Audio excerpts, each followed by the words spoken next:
بہت پرانی بات ہے۔ ایک چھوٹے سے گاؤں میں ایک شخص رہتا تھا جس کا نام شاہ نواز تھا۔ شاہ نواز ایک کسان تھا، لیکن گاؤں کا سب سے بڑا اور امیر کسان۔ اس کے کھیت سینکڑوں ایکڑ پر پھیلے ہوئے تھے، اس کے پاس بے شمار بیل گائیں اور مویشی تھے۔ گاؤں کے لوگ اسے عزت سے دیکھتے تھے، مگر وہ شخص اپنی دولت اور طاقت کی وجہ سے سخت مغرور ہو گیا تھا۔ شاہ نواز کا معمول یہ تھا کہ وہ روز صبح سویرے اپنے نوکروں کو حکم دیتا، تم سب میرے کھیتوں میں جاؤ اور دن رات محنت کرو۔ یاد رکھو، میں تمہیں کھلاتا ہوں، اس لیے تمہاری زندگی مجھ پر قربان ہونی چاہیے۔ نوکر بیچارے غریب اور مجبور تھے، کوئی کچھ کہہ نہیں سکتا تھا۔ سب دل ہی دل میں اسے برا بھلا کہتے، مگر سامنے سب کو اس کا ڈر تھا۔ ایک دن گاؤں کے بزرگ مولوی صاحب اس کے پاس آئے اور نصیحت کی، بیٹا، یہ دنیا کا مال عارضی ہے، اللہ نے دیا ہے تو شکر کرو اور عاجزی اختیار کرو، غرور نہ کرو۔ مگر شاہ نواز ہنس پڑا اور غرور سے بولا، مولوی صاحب، یہ سب میری محنت کا نتیجہ ہے، اگر میں دن رات محنت نہ کرتا تو یہ سب کیسے ہوتا؟ اللہ نے کیا دیا؟ یہ سب کچھ تو میں نے بنایا ہے۔ یہ الفاظ سن کر مولوی صاحب کا دل کانپ اٹھا۔ انہوں نے کہا، بیٹا، ڈرو اس رب سے جو پل بھر میں سب کچھ لے سکتا ہے۔ تکبر انسان کو برباد کر دیتا ہے۔ لیکن شاہ نواز کے کان پر جوں تک نہ رینگی۔ شاہ نواز کا غرور بڑھتا گیا۔ وہ گاؤں کے غریبوں کو حقارت سے دیکھتا۔ اگر کوئی مزدور مزدوری مانگتا تو کہتا، تم لوگ میرے سامنے کچھ نہیں ہو، تمہاری اوقات کیا ہے کہ مجھ سے سوال کرو۔ وہ اپنے کھیتوں میں پانی کا رخ بدل کر دوسروں کے کھیتوں کو نقصان پہنچاتا۔ اگر کسی کا درخت پھلدار ہوتا تو اس پر قبضہ کر لیتا۔ پورا گاؤں اس کے ظلم سے تنگ تھا، مگر کوئی کچھ کر نہیں سکتا تھا۔ وقت گزرتا گیا۔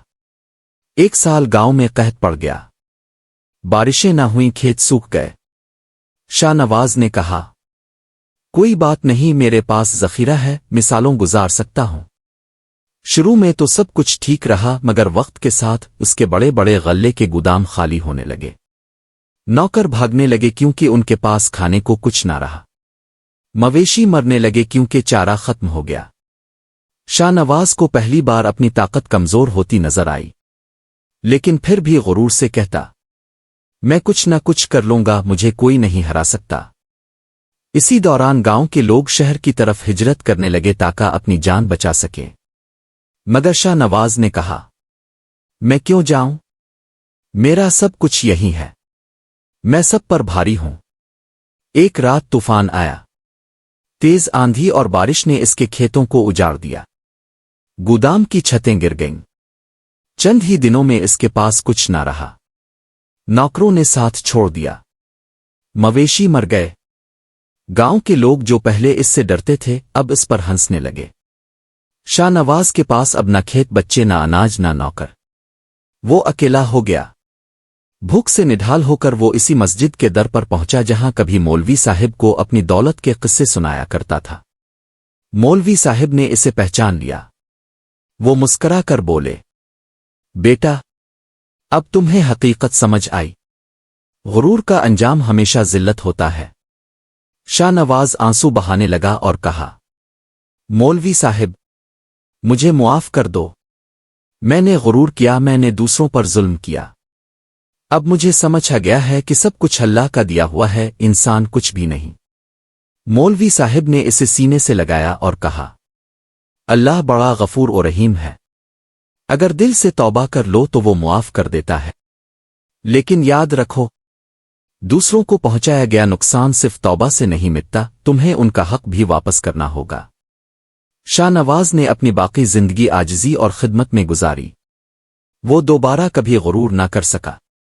وہ گاؤں کے غریبوں کی خدمت کرنے لگا اور اس کی پہچان بدل گئی۔ یہ کہانی ہمیں یہ سبق دیتی ہے کہ تکبر اور غرور انسان کو تباہی کی طرف لے جاتے ہیں۔ جو چیز ہمارے پاس ہے وہ اللہ کا عطیہ ہے۔ عاجزی اختیار کرنا ہی اصل کامیابی ہے۔ اگر آپ کو یہ کہانی پسند آئی ہے تو ہماری حوصلہ افزائی کے لیے ویڈیو کو لائک کریں اور ہمارے چینل کو سبسکرائب کریں۔